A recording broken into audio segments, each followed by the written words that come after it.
Ito ngayon guys yung aking mga tanim na lettuce, kamote. O, diba? Makikita na may green na. Ayan, ang garden natin. Dahil na grass cutter ko na guys, wala na yung mga puti-puti. Ito ay kutsay. Ito yung mga beets ko pa guys. At saka bago kong tanim na lettuce. Ay, lettuce. Green onion. Tapos ito guys yung aking spinach. Ayan oh, malalaki yung mga dahon. Na yung mga paro-paro. Ayan. Tignan nyo guys yung laman ng aking beetroots. Dito sa aming tapat. Ayan. Ganyang kalalakayin lang kanyang mga laman. Ayan. Pero ayaw ng laman yung amo ko. Kaya yung dahon na lang yung tinitira ko. Ayan. Nag-ano kasi ako guys. Ayan.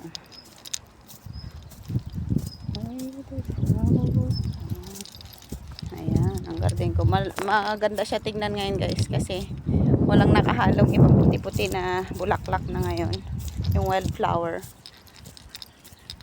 Tapos ito guys, yung aking mga kalabasa, papaakyatin ko dito. Ayan. Ito ay broccoli, kalabasa. Ang ganda ng kalabasa ko guys, oh. Malagong malago. Tapos yung gilid niya is green peas. Tapos kamatis, ayan. Yung aking mga talong, kamatis. O, diba? Nagkukuliglig kasi ako guys. Tapos biglang may dumating na parcel. Kaya ito guys, yung aking mga purple na radish. Tinira ko para magkaroon ako ng seedlings. Ayan. Kaya yung mga ano niya. Mga bunga. Ayan. Magiging seedlings yan guys. May kalabasa din yan guys. Ayan. Ito guys yung panibago kong inaararo. Ayan. Ang aking garden. Kasi malukulimlim ngayon guys. Kaya maganda na i-upside down ko na yung lupa. Kasi hindi masyadong malagkit. Kaya i-upside down ko na siya guys.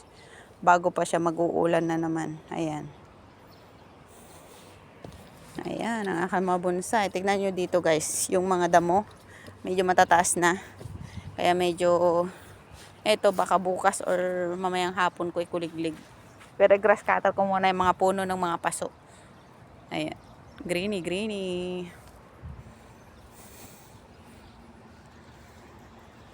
Kaya ituloy ko muna to guys pag kukuliglig.